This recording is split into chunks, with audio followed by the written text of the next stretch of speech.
അടുത്ത് നോക്കാൻ പോകുന്നതാണ് built in functions of string in C. അപ്പോൾ സ്ട്രിങ്ങിൽ എത്തിയിട്ടുണ്ടാവില്ല, എന്തായാലും ഞാൻ പറയാം. പ്രധാനപ്പെട്ട ഫങ്ഷൻസാണ് ഞാൻ പറയുന്നത്. പ്രധാനപ്പെട്ട 4 സ്ട്രിങ് ഫങ്ഷൻസാണ് ഞാൻ പറയുന്നത്.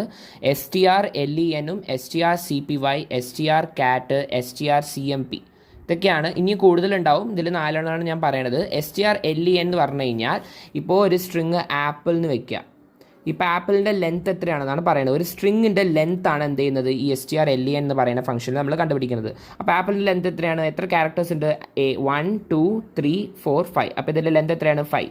സോ എത്ര ഇപ്പോൾ 5 ക്യാരക്ടേഴ്സ് കൂടി ചേർന്നതാണ് എന്തെന്ന് പറയുന്നത്, ആപ്പിൾ എന്ന് പറയുന്ന ഒരു സ്ട്രിങ്. ഓക്കെ. ഇനി അടുത്ത് സൂ എന്ന് പറഞ്ഞാൽ എത്ര ക്യാരക്ടേഴ്സ് ഉണ്ട്, 3. അപ്പോൾ ഇതിൻ്റെ ലെങ്ത് എത്രയാണ്, 3. സോ ഇങ്ങനെ സ്ട്രിങ്ങിൻ്റെ ലെങ്ത് കണ്ടുപിടിക്കാനാണ് നമ്മൾ എന്ത് ഉപയോഗിക്കുന്നത്, str_len എന്ന് പറയുന്ന ഫംഗ്ഷൻ ഉപയോഗിക്കുന്നത്.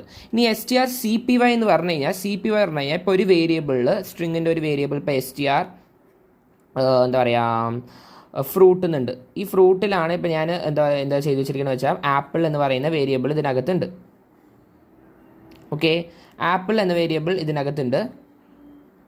പിന്നെ ശരിക്കും str എന്ന് പറയുന്ന ലൈക്ക് ഇൻറ്റ് ക്യാർ പോലെ str എന്ന് പറയുന്ന ഒരു ഡേറ്റ ടൈപ്പ് നമ്മൾ സീലില്ല സ്ട്രിങ്ങിന് വേണ്ടി സെപ്പറേറ്റ് ആയിട്ട്. ജസ്റ്റ് ഒരു കോൺസെപ്റ്റ് ആയിട്ട് ഞാൻ പറയുകയാണ്. ഇത് പ്രാക്ടിക്കലി ഒരു കോഡിൽ വർക്കാവില്ല, പക്ഷെ നിങ്ങൾക്ക് പറഞ്ഞുതരാൻ വേണ്ടി ഞാൻ പറയാണ്.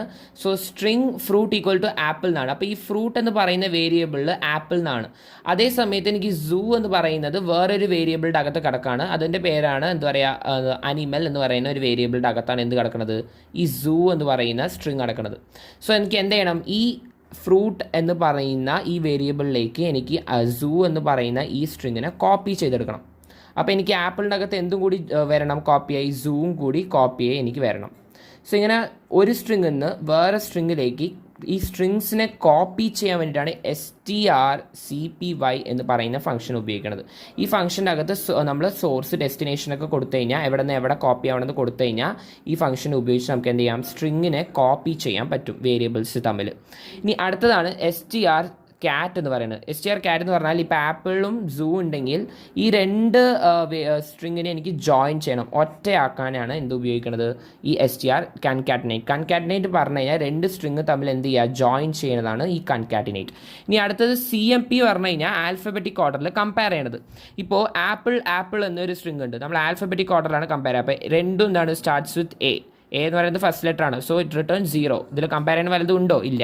ഇനി ആപ്പിളും സൂവും തമ്മിൽ കമ്പയർ ചെയ്യുമ്പോൾ എന്താണ്, ആപ്പിളാണ് ഫസ്റ്റ് വരിക, സെക്കൻഡ് സൂ വരും. എന്തുകൊണ്ടാണ് സൂ സെക്കൻഡ് വന്നത്, എന്ന് പറയുന്നതാണ് ഏറ്റവും ഫസ്റ്റ് ലെറ്റർ, സെഡ് എന്ന് പറയുന്നത് ഏറ്റവും ലാസ്റ്റ് ലെറ്റർ.